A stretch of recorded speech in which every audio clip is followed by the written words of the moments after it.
32장으로 찬송하시겠습니다. 32장 찬송입니다.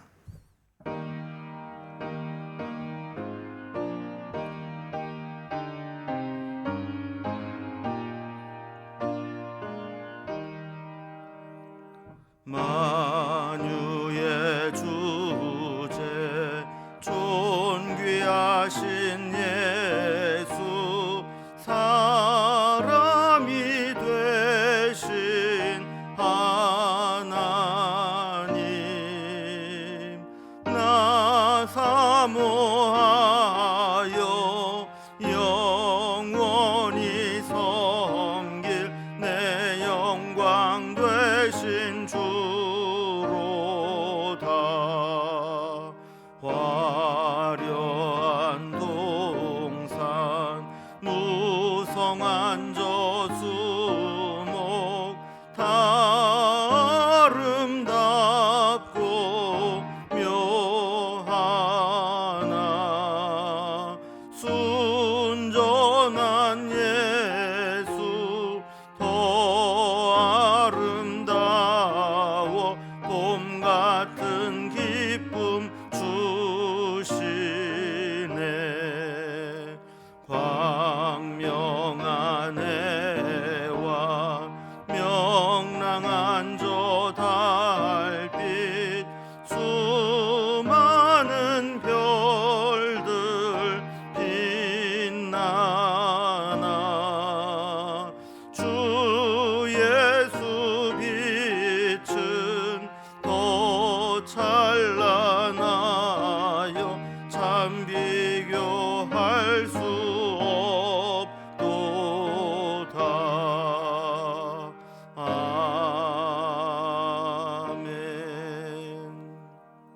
아멘. 오늘 함께 하는 하나님 말씀은 신약성경 히브리서 1장 1절에서 14절까지 말씀입니다. 히브리서 1장 1절에서 14절까지 신약성경 352면에 기록되어 있습니다. 이 말씀을 제가 봉독하겠습니다.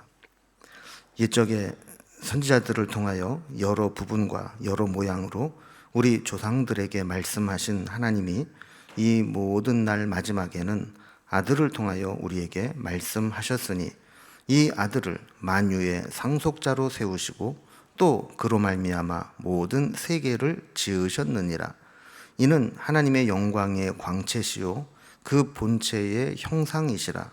그의 능력의 말씀으로 만물을 붙드시며 죄를 정결하게 하는 일을 하시고 높은 곳에 계신 지극히 크신 이의 우편에 앉으셨느니라.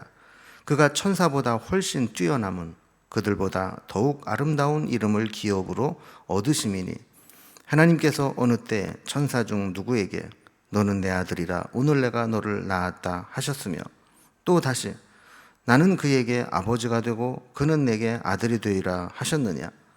또 그가 맏아들을 이끌어 세상에 다시 들어오게 하실 때 하나님의 모든 천사들은 그에게 경배할지어다 말씀하시며 또 천사들에 관하여는 그는 그의 천사들을 바람으로 그의 사역자들을 불꽃으로 삼으시느니라 하셨으되 아들에 관하여는 하나님이여 주의 보좌는 영영하며 주의 나라의 규는 공평한 규이니이다.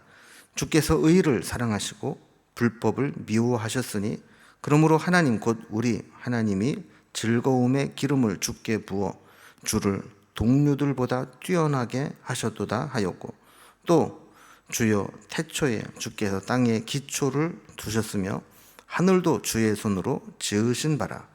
그것들은 멸망할 것이나 오직 주는 영존할 것이요 그것들은 다 옷과 같이 낡아지리니 의복처럼 갈아입을 것이요 그것들은 옷과 같이 변할 것이나 주는 여전하여 연대가 다함이 없으리라 하였으나 어느 때 천사 중 누구에게 내가 네 원수로 내 발등상이 되게 하기까지 너는 내 우편에 앉아 있으라 하셨느냐.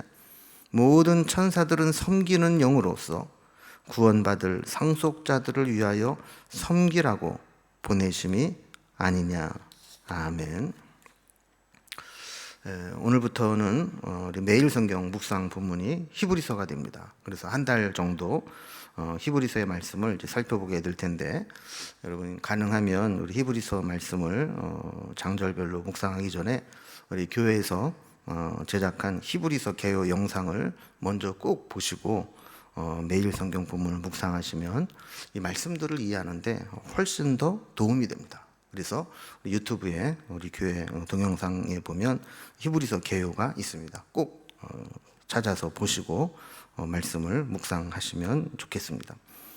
간단하게만 좀 말씀을 드리면 히브리서는 유대인의 공격과 또 로마의 박해를 받으면서 이 성도들의 신앙이 막 흔들리고 다시 믿음 이전으로 좀 돌아가고자 하는 유혹을 받을 때 그들의 믿음을 좀 굳건하게 세워주기 위해서 기록한 서신입니다.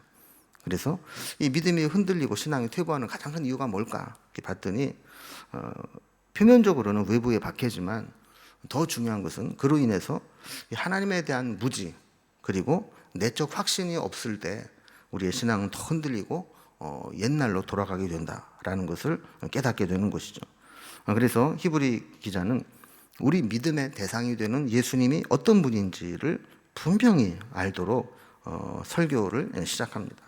오늘은 첫 번째 시간으로 예수님은 유대인들이 뭔가 좀 신비롭고 초월적인 존재로 생각하는 천사와 비교를 해서 예수님과 이 천사가 어느 정도로 차이가 나는가, 예수님이 어떤 분인가를 입증하고 있습니다. 오늘 본문의 내용을 보면 단락별로 살펴봅니다. 먼저 1절에서 3절까지는 하나님의 아들 예수를 통해서 계시를 완성하신 하나님에 대한 말씀이 나옵니다. 두 번째 단락에서는 천사보다 뛰어난 예수님을 설명하고 있는 내용이 나옵니다. 그러면 단락별로 살펴봅니다. 먼저 첫 번째 단락입니다. 자, 하나님의 아들 예수를 통해서 계시를 완성하신 하나님. 하나님은 우리에게 하나님에 대해서 여러 가지 방법으로 계시해 오셨습니다. 만약에 하나님의 계시 사건이 없었다면 우리는 하나님을 알 방법이 없습니다. 하나님을 알지 못하면 믿음도 불가능한 것이죠. 그런 하나님께서는 우리에게 여러 가지로 계시하시고 알려주셨습니다.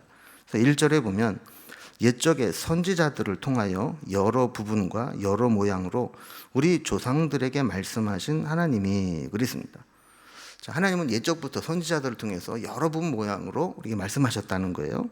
이 계시의 여러 부분과 여러 모양은 계시의 방법, 계시의 통로를 이야기형으로 보기도 합니다. 그러니까 어떨 때는 꿈으로, 이상으로, 또 말씀으로, 또 기록된 문서로 다양한 방법으로 우리에게 계시하셨다 이렇게 해석을 하기도 하고, 또 하나의 해석은 이 구약 성경을 유대인들은 율법서인 토라, 또 선지서인 네빔, 성문서인 케투빔 이렇게 구분을 하는데, 이렇게 여러 장르의 문서들을 통해서 다양한 말씀으로 계시하셨다 이렇게 볼 수도 있습니다.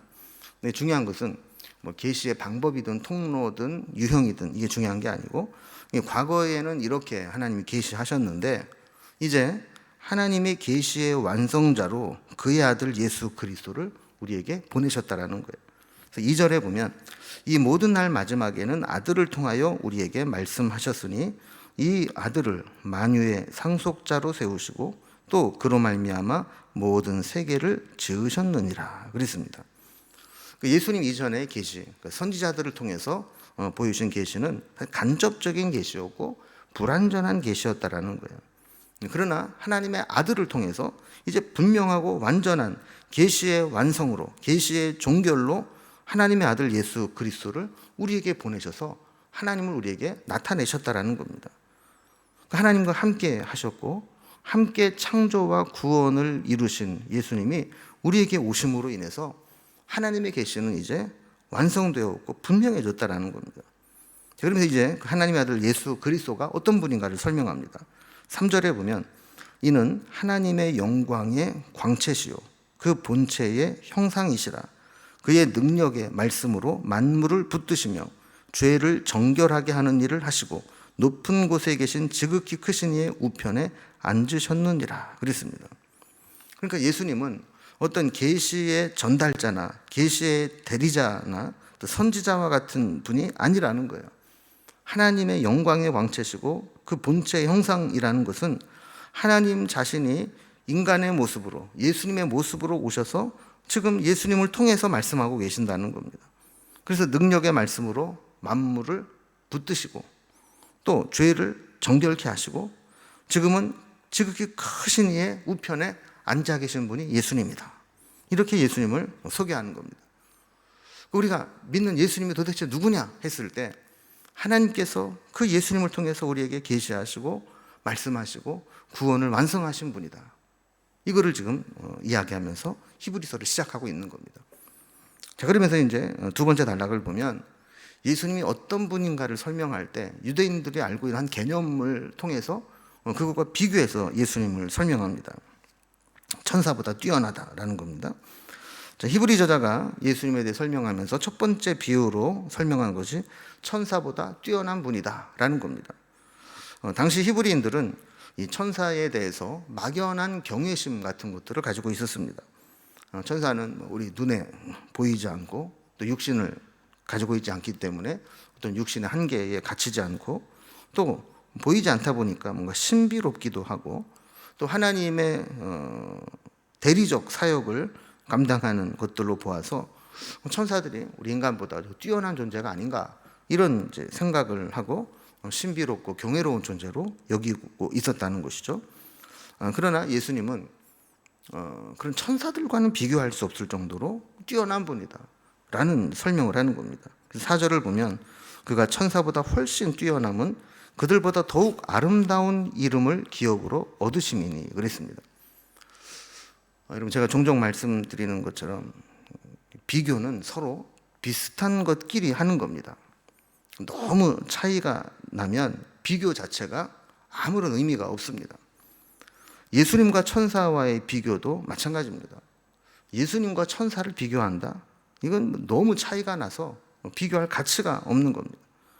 왜 이런 차이가 나는가? 첫 번째 이유는 천사는 하나님의 종으로 사역하는 존재이지 예수님처럼 아름다운 이름을 기업으로 얻으신 분이 아니라는 거예요. 예수님은 하나님의 아들이라 하나님이라는 이름을 얻게 되신 분 아닙니까? 그러니까 천사는 아무리 해도 하나님의 아들이라는 이름을 기업으로 받지 못합니다. 그래서 5절에 보면 하나님께서 어느 때 천사 중 누구에게 너는 내 아들이라 오늘 내가 너를 낳았다 하셨으며 또 다시 나는 그에게 아버지가 되고 그는 내게 아들이 되리라 하셨느냐 그랬어요. 그러니까 천사는 아무리 뛰어나도 심지어 천사장이라 할지라도 하나님께서 나는 그들의 아버지고 그들은 내 아들이다 이렇게 말씀하신 적이 없다는 거예요. 그래서 예수님과 천사를 비교하면서 설명을 합니다. 6절에 보면 또 그가 맏아들을 이끌어 세상에 다시 들어오게 하실 때에 하나님의 모든 천사들은 그에게 경배할지어다 말씀하시며 그랬습니다. 그러니까 천사는 어떤 존재냐? 하나님의 아들 예수 그리스도가 이 땅에 오실 때 그에게 경배하라. 이게 경배하는 존재지 예수님과 비교할 대상이 아니라는 거예요. 자, 이어서 하나님의 아들 예수님과 천사를 비교해 설명합니다. 7절에 보면 또 천사들에 관하여는 그는 그의 천사들을 바람으로 또 그의 사역자들을 불꽃으로 삼으시느니라 하셨으되 그랬습니다. 천사가 어떤 존재냐? 이 천사는 하나님의 아들이 이렇게 지나갈 때 그 흔적을 알게 하는 바람과 같은 존재이고 하나님의 아들이 가는 길을 비추는 불꽃과 같은 존재라는 거예요. 그러니까 우리가 어떤 그 하나님의 아들이 지나가는 바람이나 불꽃을 보면서 그것을 경배하지는 않잖아요. 그러니까 천사들은 바로 그렇게 바람에 불과하고 불꽃에 불과한 존재지 그것을 경배할 존재가 아니라는 겁니다. 여기에 비해 하나님의 아들은 어떻습니까? 8절과 9절에 보면 아들에 관하여는 하나님이여 주의 보좌는 영영하며 주의 나라의 규는 공평한 규니이다. 주께서 의를 사랑하시고 불법을 미워하셨으니 그러므로 하나님 곧 우리 주의 하나님이 즐거움의 기름을 주께 부어 주를 동료들보다 뛰어나게 하셨도다 하였고 그랬어요. 자, 천사는 하나님을 섬기는 존재라 그랬습니다. 그러나 예수님은 하나님의 아들로 하나님의 영원한 왕권을 가지고 통치하시는 왕이라는 거예요. 여기 보면 주의 보좌, 또 주의 나라의 규 이런 거는 왕으로서의 통치권을 상징하는 겁니다. 그 하나님께서 그 아들 예수 그리스도에게 하나님의 즐거움의 기름을 부어서 동료들보다 뛰어나게 하셨다 그랬어요. 자, 그러니까 예수님이 인간의 몸을 입고 오셔서 겉으로 보기에는 인간과 동료들처럼 보인다는 겁니다. 그러나 그 예수님은 그 동료들보다 뛰어나게 하나님의 즐거움의 기름을 부으셨다라는 거예요. 그러니까 예수님이 이 땅에 오셨을 때 겉으로 드러난 모습만 보면 인간과 비슷한 존재처럼 보이지만 사실은 인간과는 비교할 수 없는 하나님의 기쁨의 기름 부으신 특별한 분임을 밝히는 거죠. 그래서 10절에 보면 예수님은 하나님께서 땅에 기초를 두고 또 하늘을 지으실 때 그 주님이 함께 하셨던 분이라는 겁니다. 그리고 11절과 12절에서는 이 세상의 피조물과 달리 영원한 분이다 그래요. 그래서 11절에 보면 이 세상의 것들은 다 멸망할 것이고 또 낡아서 사라질 것이지만 주는 영존하실 것이다. 영원히 존재하실 것이다 라는 겁니다. 여러분, 옷이라는 것은 오래 입다 보면 좀이 설기도 하고 서서히 낡아서 삭기도 하고 그래서 소멸되고 사라지게 되지만 주님은 그런 존재가 아니라는 겁니다. 그래서 12절에 보면 의복처럼 갈아입을 것이요 그것들은 옷과 같이 변할 것이나 주는 여전하여 연대가 다함이 없으리라 하였으나 그랬어요. 그러니까 옷과 우리 주님을 비교해 보면 옷은 아무리 비싸고 좋은 옷도 세월이 흐르면 낡고 못 쓰게 되지만 하나님은 그 연대가 다함이 없다라는 거예요. 그래서 이제 확실하게 선포합니다. 13절 말씀을 보면 어느 때에 천사 중 누구에게 내가 내 원수로 내 발등상이 되기까지 너는 내 우편에 앉아 있으라 하셨느냐 그랬어요. 그러니까 천사는 하나님 부리시는 종이기 때문에 천사에게는 한 번도 하나님 우편에 앉아서 왕의 권위를 갖게 한 적이 없다라는 거예요. 물론 천사가 하나님의 뜻을 이루는 그런 중요한 사역을 하는 존재이기는 하지만 그렇다고 해서 천사는 그 이상 아무것도 아니라는 겁니다. 천사는 어떤 존재입니까? 14절에 보면 모든 천사들은 섬기는 영으로서 구원받을 상속자들을 위하여 섬기라고 보내심이 아니냐 그랬어요. 천사는 철저하게 구원받는 상속자들을 섬기는 영으로 하나님이 보내신 자입니다. 그래서 천사는 1차적으로는 하나님을 섬기지만 2차적으로는 하나님이 구원하기로 하신 상속자들을 섬기도록 예수 믿고 구원에 이르도록 하는 우리조차 섬기라고 보냄을 받은 존재라는 겁니다. 저는 말씀을 정리합니다. 그리고 우리 신앙이 흔들리지 않고 어떤 상황에서도 굳건히 서려면 예수님이 어떤 분인가를 분명히 알아야 됩니다. 그리고 예수님을 붙잡고 살아야 됩니다. 예수님 이외에, 하나님 이외에 그 어떤 것도 우리가 막연한 경외심을 가지고 하나님 이외의 다른 존재를 추앙해서는 안 됩니다. 이제 오늘부터 시작하는 히브리서의 말씀을 통해서 우리 신앙의 대상이 되는 하나님, 또 하나님 보내신 예수님이 어떤 분인지, 하나님께서 예수님을 통해 계시하신 그 계시의 내용이 무엇인지 이것을 분명히 깨달아 알아가면서 우리가 어떤 위기와 또 어려움과 또 고난이 있다 할지라도 그 속에서 이 믿음의 이 본질을 회복해 나가고 믿음을 지켜나는 믿음의 삶을 살아갈 수 있는 그런 삶이 될 수 있기를 주님의 이름으로 기원합니다. 기도하겠습니다. 하나님 아버지, 오늘부터 히브리서의 말씀을 새롭게 시작할 수 있도록 해주셔서 감사합니다. 히브리서를 통해 우리에게 주신 귀한 하나님의 계시를 깨달아 알 수 있도록 인도하여 주시고 또 히브리서가 쓰여진 목적과 같이 여러 가지 힘들고 또 신앙생활에 걸림돌이 있는 이 세상에서 믿음의 본질인 예수님이 어떤 분인지를 분명히 알아가고 이 모든 것들을 극복하여 신앙이 퇴보하지 않고 오히려 신앙의 본질을 찾아가며 더욱더 굳건히 서는 우리의 신앙이 될 수 있도록 인도해 주옵소서. 오늘 하루도 믿음 안에 반석과 같이 든든히 서 있기를 소망하며 예수님의 이름으로 기도드리옵나이다. 아멘. 각자의 기도의 제목들로 자유롭게 기도하시겠습니다.